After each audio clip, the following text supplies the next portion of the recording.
Patrão, meus irmãos, tudo bem? Diácono Leonardo Ortiz.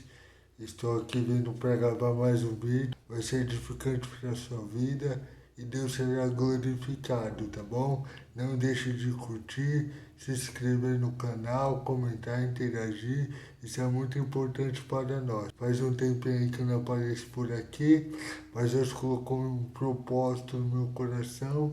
Eu venho aqui compartilhar para você que é cristão, amante da Bíblia, gosta de aprender. Deus colocou no meu coração de vir aqui estar gravando esses vídeos para que a gente possa aprender juntamente um pouco mais acerca da Bíblia. E Deus colocou no meu coração o propósito de estar falando de livro por livro da Bíblia. Você que ama ler, fazer devocional, estudar Bíblia, é amante de teologia, eu creio que vai ser muito edificante para a tua vida. Um panorama geral para que você possa compreender melhor tudo o que está escrito ali.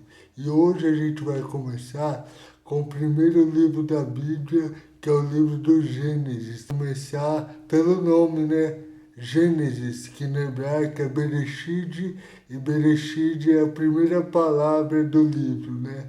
E quer dizer princípio. E no grego, onde vem o nome da Septuaginta, quer dizer origens. Tá? Então, se a gente fosse dividir o livro de Gênesis, a gente poderia dividir em três partes básicas.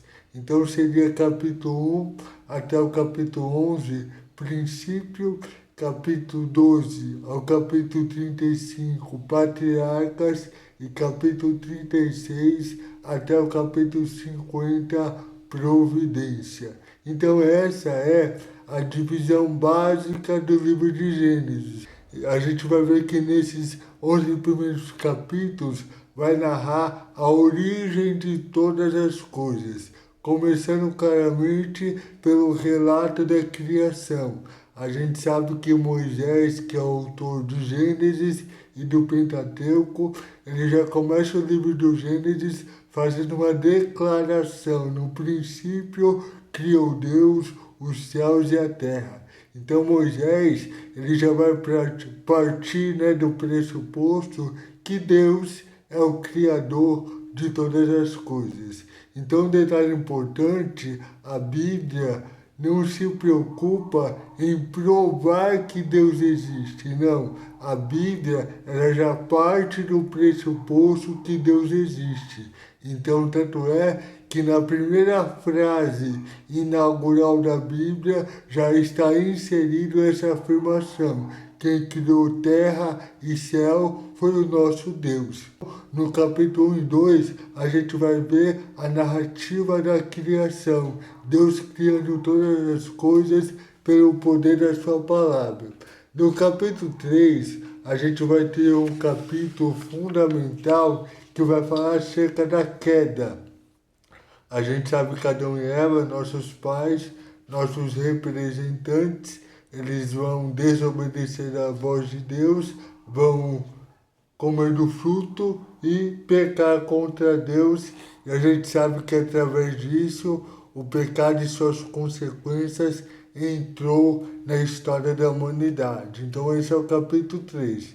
E a partir do capítulo 4, a gente vai conseguir notar um pouco as consequências, né, do pecado.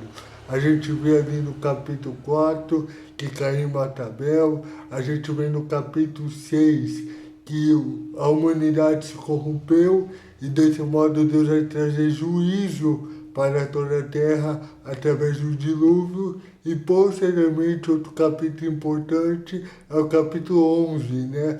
A geração pós-diluviana, contrariando a voz de Deus, vai construir a Torre de Babel, vai se localizar naquela região para fazer o seu nome grande, contrariando a vontade de Deus, que era para o povo se multiplicar e povoar a terra. Sabe que Deus desce ali, confunde as línguas e através disso a humanidade da época vai se espalhar. Então, nesses 11 primeiros capítulos, a gente vai ver a origem, o princípio de tudo, do homem, a queda, a humanidade, a família, o princípio de todas as coisas. Então, essa é a primeira seção do livro de Gênesis. Aí a gente vai para a segunda seção, que é Patriarcas, que vai do capítulo 12 até o capítulo 35. A gente sabe que no capítulo 12, Deus ele vai chamar Abrão para um propósito. Quando Deus chama Abrão ali, o que está sendo colocado em pauta é o plano da redenção. Porque se você for estudar a Bíblia de modo geral, o plano da salvação ele é progressivo. A revelação de Deus ela é progressiva. E eu gosto de falar isso porque Deus chamou um homem, Abraão, com o propósito de formar uma nação, Israel. Deus forma uma nação com o propósito de trazer o Messias. E Deus traz o Messias, Jesus Cristo, com o propósito da obra da redenção ser efetuada. A gente percebe ali que não é apenas a chamada de Abrão, é Deus colocando o seu plano de salvação profetizado a partir de Gênesis 3,15 em prática. A gente sabe que Deus é chamado Abraão e a partir daí os patriarcas, né, Abraão, Isaac e Jacó, vão caminhar debaixo desse propósito, dessa aliança. E Deus prometeu a Abraão que a sua descendência seria numerosa, iria crescer, e Deus daria uma terra por herança. Tanto é que os patriarcas, Abraão, Isaac e Jacó, eles peregrinaram, eles viveram debaixo desse propósito e dessa promessa de uma descendência numerosa e posteriormente uma terra preparada que seria herdada, onde ali na terra de Canaã Deus estabeleceria a descendência desses patriarcas para estabelecer Israel como nação, a nação escolhida, a nação eleita. E a gente sabe que biblicamente a nação de Israel é filho de Deus por eleição. Então quando a gente pega do capítulo 12 até o capítulo 35, a gente vai ver aí a história dos patriarcas, né, sendo contada a história de Abraão, a história de Isaac, a história de Jacó. Então, envolve todo esse propósito de Deus de formar uma nação separada para ele. Por quê? Qual é o cenário? Já que a humanidade se corrompeu por causa da queda, através dessa chamada e desse propósito na vida dos patriarcas, Deus irá formar uma nação separada para ele, para que na terra essa nação pudesse testemunhar acerca do Deus verdadeiro. Então, basicamente, é isso que está inserido do capítulo 12 até o capítulo 35. A peregrinação, as experiências, as alianças que Deus fez com os patriarcas, as suas promessas. Então você vê que apesar das dificuldades, das provações, na história de cada patriarca, Deus trabalhou para que o propósito dele permanecesse de pé. E agora a gente vai entrar na terceira sessão, que vai do capítulo 36 até o capítulo 50, que é providência. Então vamos lá para a gente recapitular. Capítulo 1 ao capítulo 11, princípio. Capítulo 12 ao 35, patriarcas. E capítulo 36 até o capítulo 50, providência. No capítulo 36, conta um pouco ali da história de Jacó, né? Os seus descendentes de Esaú e de Jacó, e a partir do capítulo 37, propriamente dita, a história de José é inserida. E a gente sabe a história de José, um jovem escolhido por Deus, onde Deus revelou por meio de sonho, propósito que aconteceria em sua vida. A gente sabe que José conta o sonho, ele é invejado, odiado por seus irmãos e vendido aos midianitas e vai parar lá na terra do Egito. E a gente sabe que ali José, apesar de ter chegado no Egito como escravo, pela sua fidelidade a Deus, pela ação de Deus através de José, ele vai ser honrado, né? Ele vai ser honrado, ele vai chegar até a posição de governador do Egito.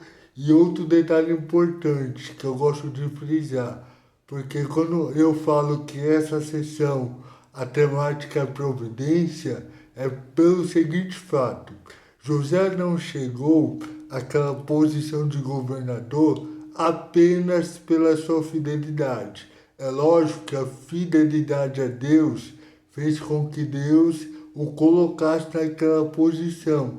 Porém, havia algo maior, porque José chegou àquela posição para ser canal de Deus para uma grande providência. Porque a gente percebe que posteriormente, através da interpretação dos sonhos que José interpretou do faraó, foi comunicado que viria uma grande fome sobre a terra. Essa fome poderia prejudicar a descendência patriarcal, ou seja, a família de seu pai Jacó. A família de Jacó morre por ocasião da fome, aquilo que Deus havia prometido não permaneceria de pé. É nesse momento que Deus, na sua sabedoria, que Deus, na sua onisciência, ele honra José para colocá-lo naquela posição, para que naquela posição José tenha autoridade e todos os recursos necessários para ser instrumento para preservar não só o povo do Egito, mas preservar a família de seu pai. E a família de seu pai sendo preservada, o propósito de Deus permaneceria de pé. José foi um canal de um grande livramento, de uma grande providência, para que vidas não morressem por ocasião da fome e para que a família de Jacó fosse preservada.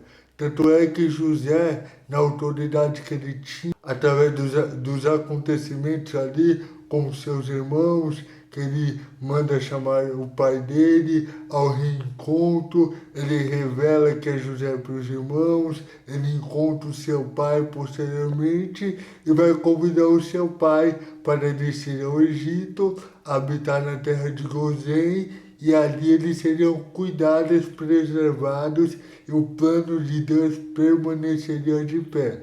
Tanto é que o Gênesis ele vai terminar no capítulo 48 até o capítulo 50, narrando, né, a morte, a despedida de Jacó. E posteriormente, a nação de Israel vai surgir a partir ali das tribos com os filhos, né, de Jacó. A gente percebe aí a ação de Deus para preservar o seu plano redentivo, o seu plano de estabelecer Israel como nação. Basicamente, esse é o panorama geral deste primeiro livro da Bíblia. Espero ter colaborado aí para o seu aprendizado.